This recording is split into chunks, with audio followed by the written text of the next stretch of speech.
Hi everyone! Welcome to Mystic Queen PH at ito ay isang collective reading and timeless reading gabay ngayon. So, anytime na mapanood nyo to as long as makaka-resonate kayo, this reading is for you. Okay? So, let's see what is the energy. Past, present, future energy to. Tingnan natin. Past, present, future energy.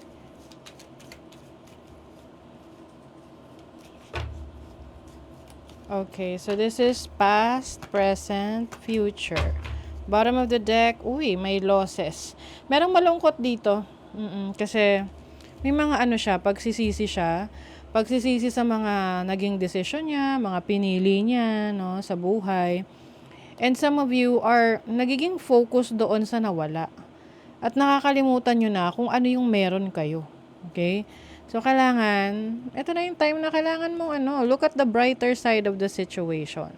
Okay? Meron mang nawala, meron namang bagong darating for you. Okay? You just have to,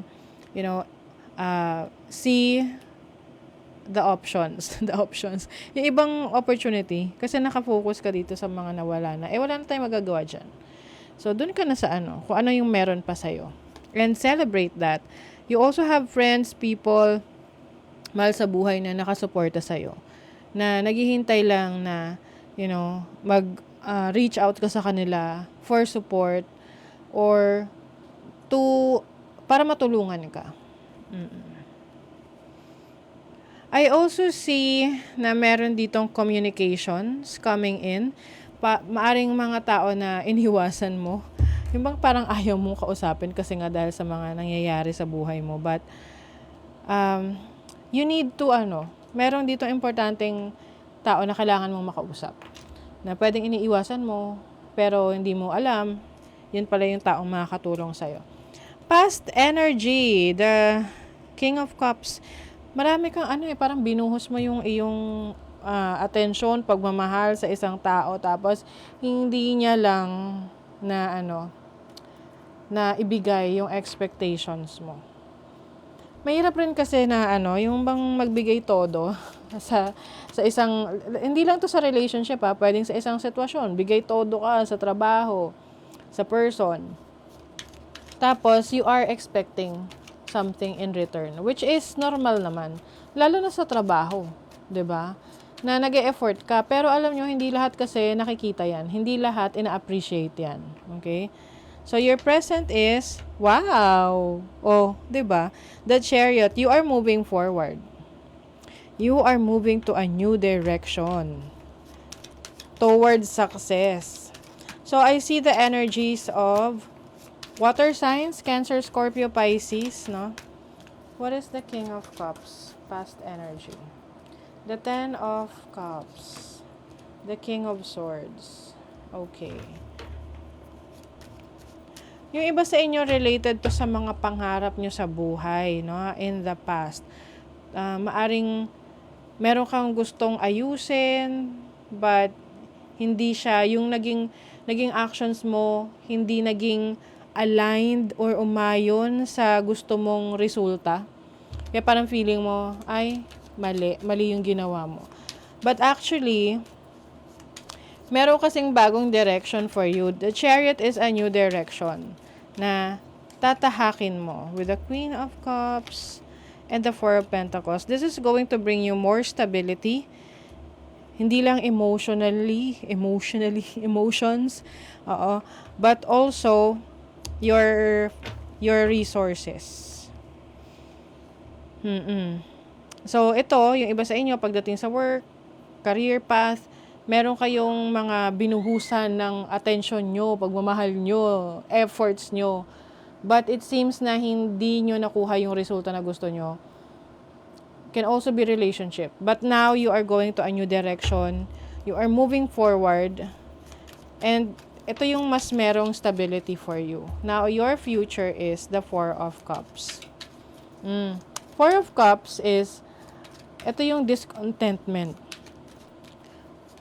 Pwede kasi, alam nyo kasi ang tao, wala siyang karaniwan ng mga tao, walang contentment, na parang insatiable, na okay, pag naabot na nila to, parang boring na sa kanila, gusto na naman nila na i-level up. Which is good, kasi you want to grow, you want to level up. Kaya lang, minsan, it takes a toll on you, na hindi mo na na-appreciate yung mga bagay sa paligid mo. Kasi lagi mong iniisip na may kulang.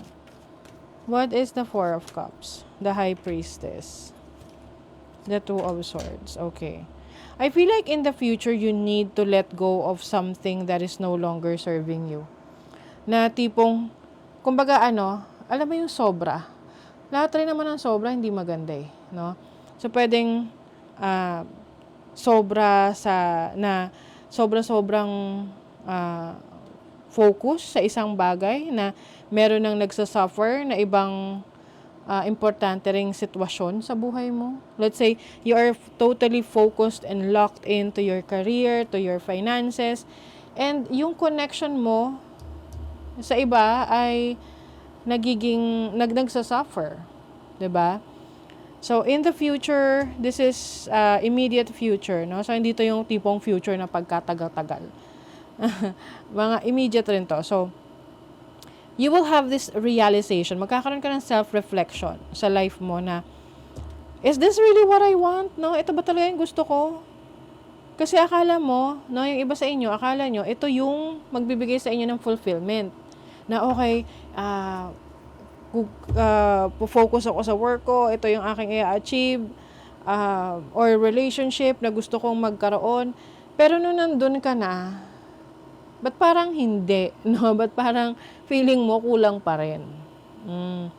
Kasi nga, may tendency kasi yung ibang tao na hanapin yung fulfillment outside of them. But actually, it's within them. Nasa loob nila yon. Okay? So, I feel like yun yung magiging realization mo sa buhay, na hindi ka makukontento. No? Hindi ka makukontento pag hinahanap mo lahat ng fulfillment sa labas, kasi nasa loob yung fulfillment. Oh. You have the Emperor, the Hanged Man. Yes, so you are also going to be a very yung very wise person, na through your experiences, you will realize na ito pala, hindi pala to talaga ang meaning ng life. Hindi pala talaga to ang magbibigay ng fulfillment sa buhay ko. Like, there's a deeper meaning to that. So, for you, some of you are going through an awakening, no? Can be a spiritual awakening, na yung dating hinahabol-habol mo, na gusto mo, yung dating chine-chase mo, let's say, a career, a status in life, a relationship, a person, na nung nakuha mo na, you realize na kulang pala to. Like, it's not, that life is not just about all of these things. It's about you, your connection to the divine, your connection to your higher self. And yun yung magiging awakening for you. Oh, diba? This makes sense with the Judgment card. This is about rebirth.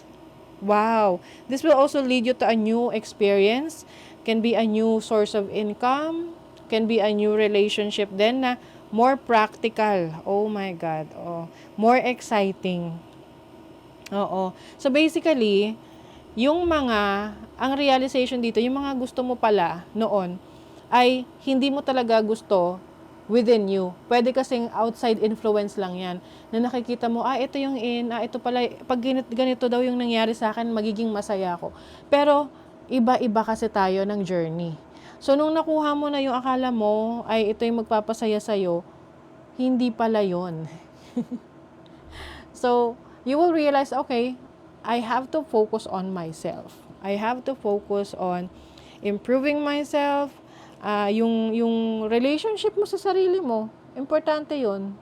Hindi lang naman tayo nakikipagrelasyon sa iba. We also have a personal relationship to ourselves, and especially to the divine, to the source. Yan. Yung faith mo rin, mas magiging malalim. And then, you know what?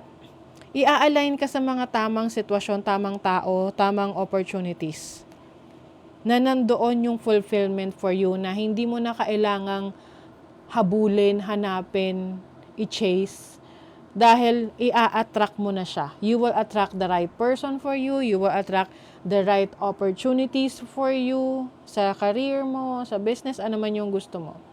Okay? So, let's see. Final, message. Okay, we have two. Ooh, love. Maaring ito yung na-attract mo. New person. 'Di ba? Self-reflection. Makikita mo kung ano yung may mga crack sa buhay mo. Ano yung kailangan mong ayusin. And also study. This is about learning more about yourself. So, more on focus sa sarili mo para sa growth mo, for personal growth. Okay? So, again, may mga energies dito.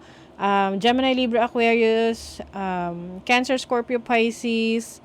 You have Cancer and Pisces din to. Tapos merong Aries, Pisces. Ang lakas ng water sign. Also, this is Scorpio. Scorpio energy.